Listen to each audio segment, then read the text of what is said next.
En Despertar Educativo Radio queremos hacer pedagogía con el tema de la evaluación con carácter diagnóstico formativo, la tercera cohorte. Durante estos últimos días hemos venido entrevistando a directivos, a diferentes personas que son especialistas en este tema y hoy no va a ser la excepción. A continuación escuchamos a Jesús Alejandro Villa, él es directivo de ADIDA, secretario de Asuntos Pedagógicos de la Asociación Sindical, que nos va a hablar, nos va a contar en qué consiste la evaluación con carácter diagnóstico formativo. Jesús, buenas noches y adelante.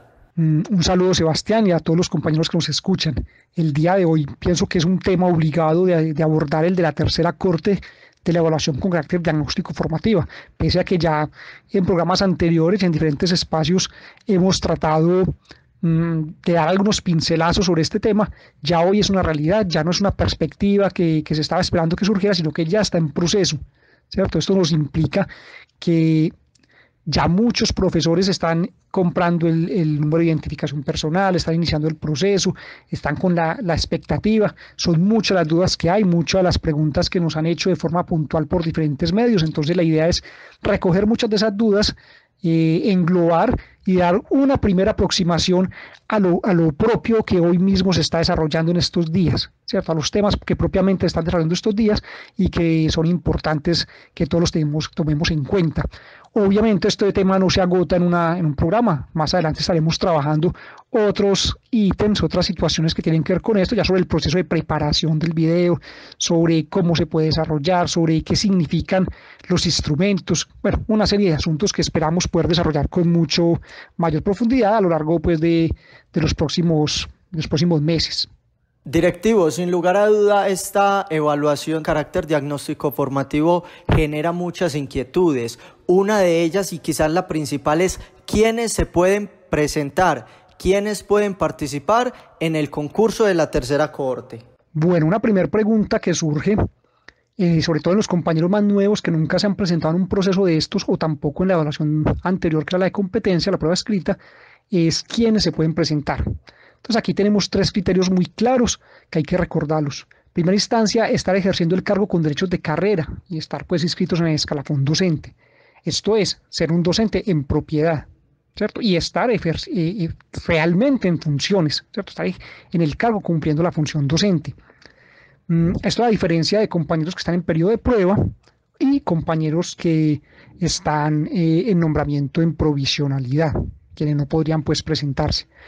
El segundo criterio es tener 3 años de servicio desde el nombramiento en periodo de prueba, incluyendo el periodo de prueba, ¿cierto? Digamos 1 año de periodo de prueba, si lo cumple completo, más otros 2 años que deberá pues el docente tener acreditados, es decir, 3 años en total.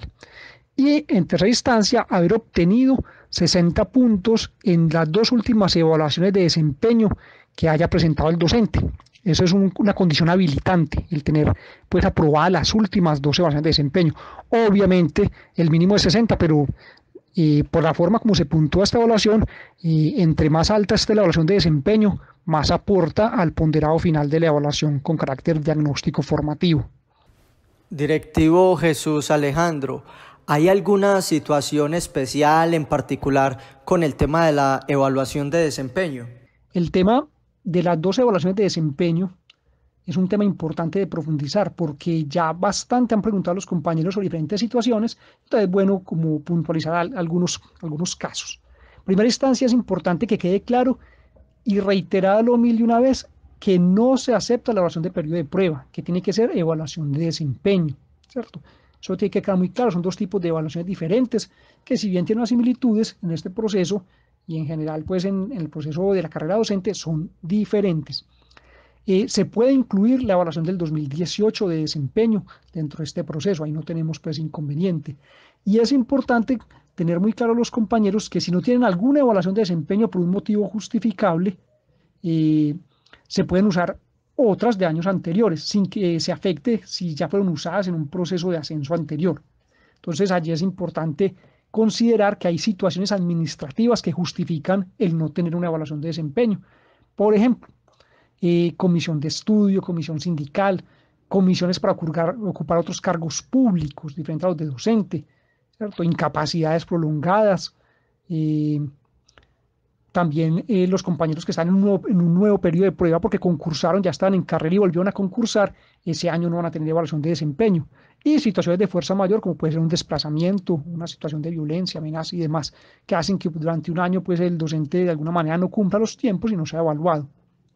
Los docentes que estuvieron en periodo de prueba, nuevamente, o sea, que venían en carrera, concursaron nuevamente de ingreso, estuvieron en periodo de prueba, obviamente la del periodo de prueba no es una evaluación de desempeño y no puede ser utilizada. Entonces ese año pues no la utilicen, sino que pueden utilizar las previas o posteriores que tengan pero de desempeño. Esto es muy importante para que los compañeros tengan claridad y cuenten si tienen las evaluaciones y vayan observando pues los puntajes que tienen y recordar que esto lo ponderan, que es parte del ponderado del resultado final.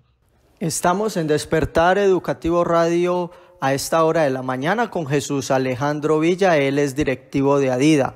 Jesús, otra pregunta u otra inquietud que le genera a todo el magisterio antioqueño. Si un docente se presentó en la primera o segunda cohorte, ¿puede hacerlo también en esta tercera? Quienes participaron y aprobaron la segunda o la primera cohorte de la evaluación con carácter diagnóstico formativo no tienen ningún impedimento, de acuerdo a la normatividad pues, que ha salido hasta el momento de la evaluación, para participar en la tercera.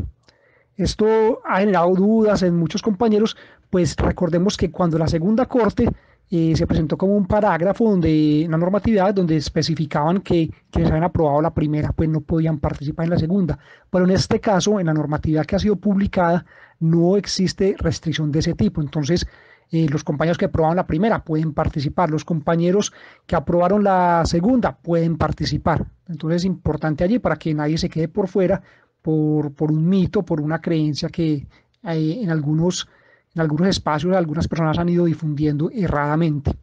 Directivo, quiero que le explique muy detalladamente a los docentes y a todos los oyentes de Despertar Educativo Radio en qué consisten los movimientos para los cuales se debe inscribir cada docente, el tema de ascenso y el tema de reubicación.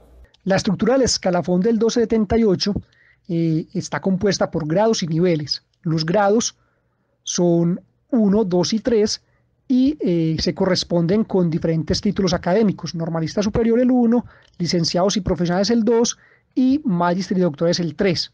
Moverse de uno a otro de estos grados tiene como condición necesaria pues tener y acreditar el título que corresponda al grado siguiente, ¿cierto? Eso es pues claro, no se puede mover de grado si no se tiene el título. Pero además está el movimiento de reubicación salarial entre niveles, que es A, B, C, D, y que si se da dentro del mismo grado, en consecuencia no hace necesario un nuevo título.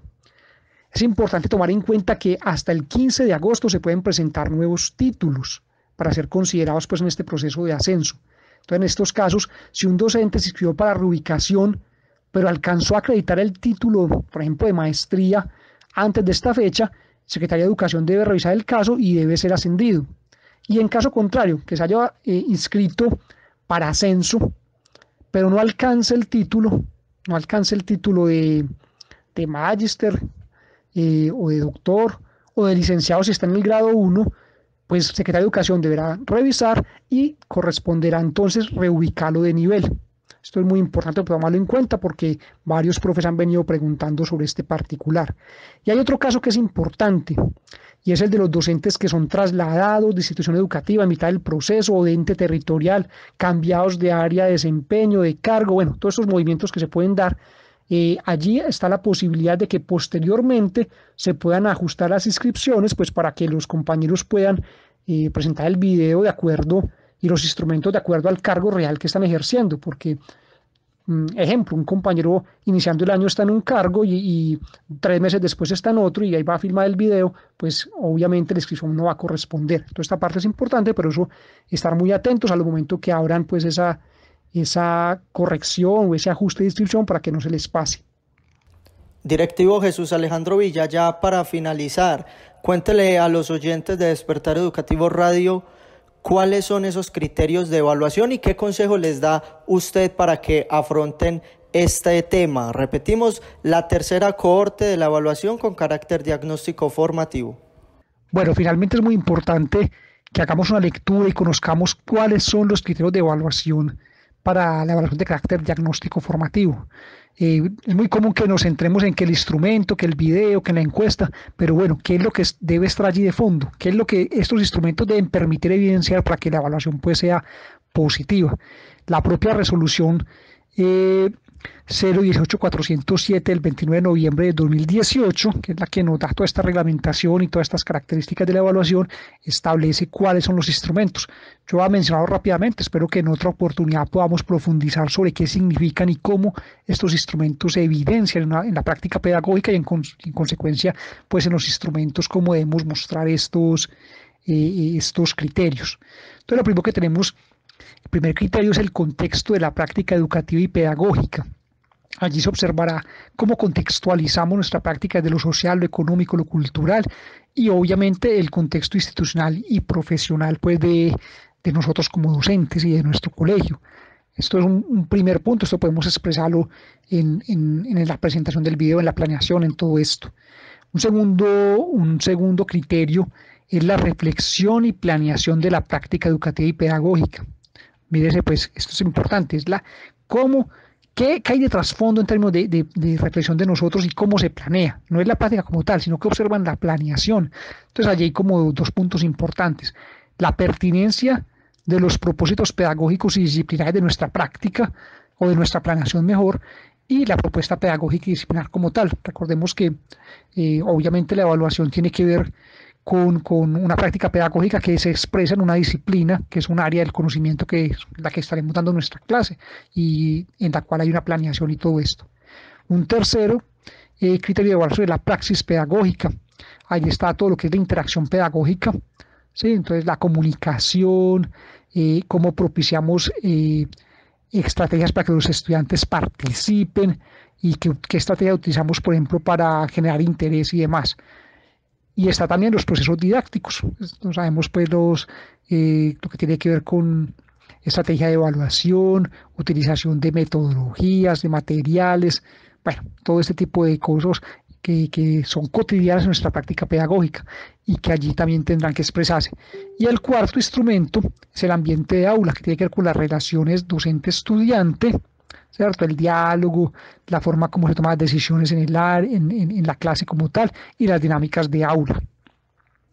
Todos estos criterios de evaluación son muy importantes, que son cosas que hacemos cotidianamente en nuestras clases, pero que tenemos que evidenciarla, pues, en este caso, pues en una evaluación que tiene pues unos criterios y que tiene pues unos instrumentos que no son abiertos, por decirlo de alguna manera. Entonces es muy importante que conozcamos y pensemos cómo desarrollamos esto. Y fundamental, no es que la clase tenga que ser perfecta, que no haya ningún inconveniente, sino cómo abordamos, cómo enfrentamos y cómo tramitamos situaciones que se presentan en una clase. Allí es que evidenciamos pues como nuestra pertinencia en todos estos aspectos. Entonces, bueno, a los compañeros nuevamente desearles pues un feliz día y esperamos pues próximamente también poder continuar profundizando específicamente sobre este tema de la evaluación y en este caso particular sobre este último aspecto que tocamos, que es bien importante porque es lo que nos va a permitir hacer una buena planeación. Que tengan todos feliz día.